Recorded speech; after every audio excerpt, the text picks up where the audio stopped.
2024 लोकसभा चुनाव को लेकर यूपी की राजनीति लगातार बढ़ती जा रही है। चाहे बीजेपी हो या समाजवादी पार्टी, हर कोई अपनी अपनी तैयारियों में जुट गया है। अब इसी बीच समाजवादी पार्टी को लेकर बड़ी खबर सामने आई है। लोकसभा चुनाव 2024 को लेकर समाजवादी पार्टी की संभावित लिस्ट सामने आ गई है। अब इस लिस्ट में किस लोकसभा सीट से किस प्रत्याशी को उतारा जा सकता है, इस नाम की घोषणा इस संभावित लिस्ट में सामने आई है। चलिए एक एक करके आपको उन लोकसभा सीट और संभावित प्रत्याशियों के नाम बताते हैं। सबसे पहले फर्रुखाबाद से डॉक्टर नवल किशोर शाक्य, मैनपुरी से डिंपल यादव, कन्नौज से अखिलेश यादव, आजमगढ़ से शिवपाल यादव या फिर आदित्य यादव को भी चुनाव लड़वाया जा सकता है। बदायूं की बात करें तो बदायूं से धर्मेंद्र यादव, फिरोजाबाद से अक्षय यादव और लखनऊ से रविदास मल्होत्रा को चुनाव लड़वाया जा सकता है। घोसी लोकसभा सीट से राजीव राय, अंबेडकर नगर से लालजी वर्मा, फैजाबाद से अवधेश प्रसाद, कौशाम्बी से इंद्रजीत सरोज, उन्नाव से अनु टंडन, मुरादाबाद से एसटी हसन, बस्ती से राम प्रताप चौधरी, गोरखपुर से काजल निषाद, गाजीपुर से अफजाल अंसारी, सलेमपुर से रामा शंकर विद्यार्थी, फतेहपुर से नरेश उत्तम पटेल। तो इस संभावित लिस्ट समाजवादी पार्टी की यहां पर सामने आई है और कयास लगाए जा रहे हैं सूत्रों के हवाले से कि इन तमाम लोकसभा सीट पर इन संभावित प्रत्याशियों को उतारा जा सकता है। खैर, जैसे जैसे लोकसभा चुनाव नजदीक आ रहा है, वैसे वैसे तमाम राजनीतियां और राजनीतिक समीकरण बदलते जा रहे हैं। अब ये तो आने वाला वक्त ही बताएगा कि समाजवादी पार्टी की तरफ से किस लोकसभा सीट पर किस प्रत्याशी को चुनाव में उतारा जाएगा। लेकिन इस संभावित सीट पर आपकी क्या राय है, ये हमें कमेंट बॉक्स में जरूर रखें। यूपी तक ने सपा सूत्रों के मुताबिक कुछ नाम निकाले हैं। ये वो संभावित नाम हैं जो इस बार लोकसभा चुनाव में बीजेपी को टक्कर देते हुए नजर आएंगे। हालांकि एक बात इसमें और ऐड करने वाली है कि यूपी कांग्रेस के सूत्र ये बता रहे हैं कि कांग्रेस लगभग 40 सीटों की डिमांड यूपी में कर रही है, लेकिन समाजवादी पार्टी 40 सीटें दे दे, ये बड़ी बात होगी। फिलहाल सपा की प्लानिंग ये है कि वो 15, 20 या 10 सीटों में ही कांग्रेस को देगी और उसमें ही कांग्रेस को अपने नाम निकाल कर देने पड़ेंगे।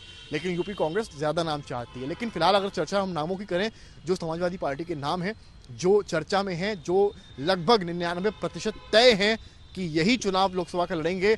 आप शुरुआत करेंगे कन्नौज से आपको अखिलेश यादव इस बार ग्राउंड पर नजर आएंगे, यानी कि अखिलेश यादव कन्नौज से लोकसभा सीट का चुनाव लड़ेंगे।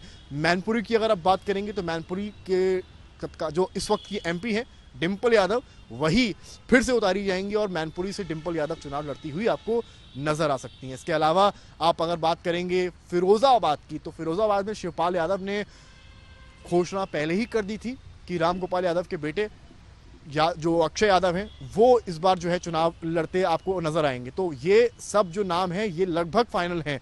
फिरोजाबाद, मैनपुरी, कन्नौज, इसके अलावा आजमगढ़ का जो चुनाव है लोकसभा का, वो बहुत ही दिलचस्प होने वाला है।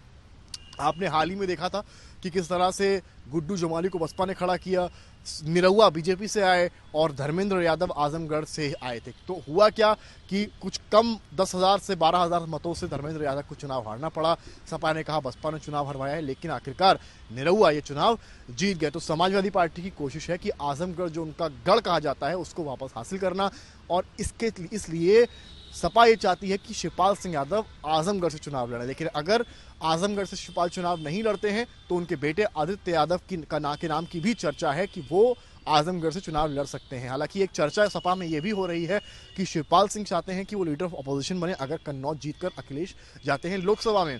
ऐसे में वो आदित्य यादव को चुनाव लड़वाना चाहते हैं। लेकिन पार्टी चाहती है, जो पार्टी के वरिष्ठ नेता है वो चाहते हैं कि आजमगढ़ में शिवपाल यादव जैसे बड़े चेहरे ही, कद्दावर नेता ही आजमगढ़ को संभाल सकते हैं, वरना वही गत हो सकती है जो पिछले कुछ महीने पहले हुई जब निरहुआ से धर्मेंद्र यादव की हार हुई। आगे बढ़े, बदायूं की बात करेंगे जिसमें धर्मेंद्र यादव का नाम लगभग तय माना जा रहा है और बदायूं से आपको धर्मेंद्र यादव चुनाव लड़ते हुए नजर आ सकते हैं। इसके अलावा और भी जिले हैं जिनके नाम सामने आए। घोसी की आप बात कर लीजिए, राजीव राय का कद घोसी के लिए बहुत बड़ा है।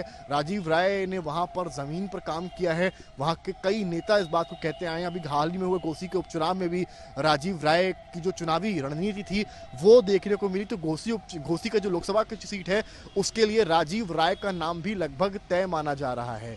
और भी अन्य सीटें हैं जिनको लेकर हमारे पास काफी जानकारी आई है और माना जा रहा है कि यही वो चिन्ह। हालांकि लखनऊ कानपुर को लेकर बड़ी चर्चा है। देखिए, रायबरेली अमेठी तो कांग्रेस के लिए सपा छोड़ेगी, लेकिन चर्चा इस बात की भी है कि आखिरकार लखनऊ से कौन चुनाव लड़ेगा। लखनऊ से समाजवादी पार्टी अगर चुनाव लड़ाएगी तो रविदास मल्होत्रा का नाम लगभग तय है। रविदास मल्होत्रा को बोल दिया गया है कि आप ही लोकसभा चुनाव लड़ेंगे। लेकिन रविदास मल्होत्रा की कई होर्डिंग्स भी आपने लखनऊ की दीवारों पर देखे होंगे, लेकिन कांग्रेस चाहती है कि लखनऊ कानपुर उनको दिया जाए। ऐसे में अगर अखिलेश लखनऊ सीट कांग्रेस को देते हैं तो रविदास मल्होत्रा का पत्ता कट सकता है और रविदास मल्होत्रा फिर लखनऊ से चुनाव नहीं लड़ पाएंगे। अन्य नाम है उनकी भी चर्चा कर लेते हैं। जो अन्य नाम हमारे पास आए हैं वो फिरोजाबाद से, जैसा कि मैंने बताया आपको, अक्षय यादव हैं। लखनऊ का मैंने आपको बताया, घोसी बताया। अंबेडकर नगर बड़ा इंटरेस्टिंग है। अंबेडकर नगर से बसपा के कद्दावर नेता रहे लालजी वर्मा, जो काफी वक्त से सपा के को बूथ वाइज अपने जिले में मजबूत करने की कोशिश कर रहे हैं। लालजी वर्मा को अखिलेश यादव अंबेडकर नगर से चुनाव लड़वा सकते हैं। पूरा मन बना चुके हैं कि लालजी वर्मा को ही अंबेडकर नगर की जिम्मेदारी दी जाए। इसके बाद फैजाबाद से अवधेश प्रसाद का नाम चर्चा में है। अयोध्या को लेकर इस वक्त बहुत माहौल है, राम मंदिर बनकर तैयार है, तो अखिलेश एक ऐसे चेहरे को उतारना चाहते हैं फैजाबाद में जो कहीं ना कहीं जीते या ना जीते कम से कम बीजेपी को फैजाबाद से टक्कर जरूर दे। क्योंकि ऐसे हालातों में जिस वक्त राम मंदिर चरम पर है, शायद सपा का जीतना वहां बहुत मुश्किल है, लेकिन अवधेश प्रसाद को खड़ा कर अखिलेश एक टफ कॉम्पिटिशन जरूर देना चाहते हैं। इसके अलावा आप बात करें कौशाम्बी की, तो इंद्रजीत सरोज वहां के हिसाब से बड़ा नाम है। इंद्रजीत सरोज के नाम की बहुत चर्चा है और अखिलेश ने इंद्रजीत सरोज को ये बात बताई है कि आप इस चुनाव को देखिए, लड़िए, तैयारी कीजिए।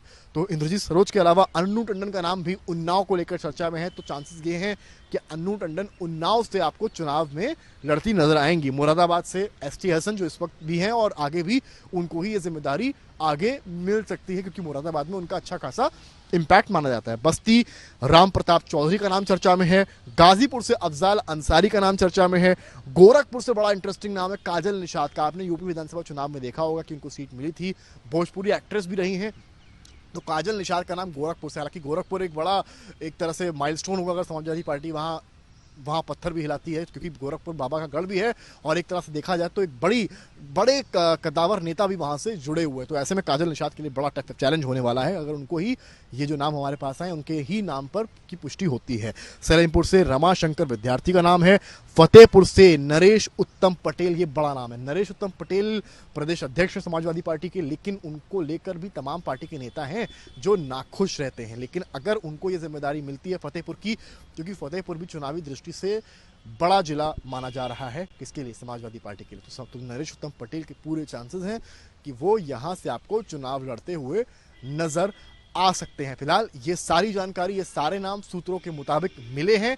हमें ऑफिशियल अनाउंसमेंट का तो वेट करना होगा, लेकिन जितने कयास लग रहे हैं और जितने इन नेताओं को अंदरूनी तौर पर बताया गया है, यही नाम लगभग आपको लोकसभा चुनाव में इन जिलों में उतरे हुए नजर आ सकते हैं। कैमरामैन रोहित के साथ समर्थ श्रीवास्तव, लखनऊ, यूपी तक।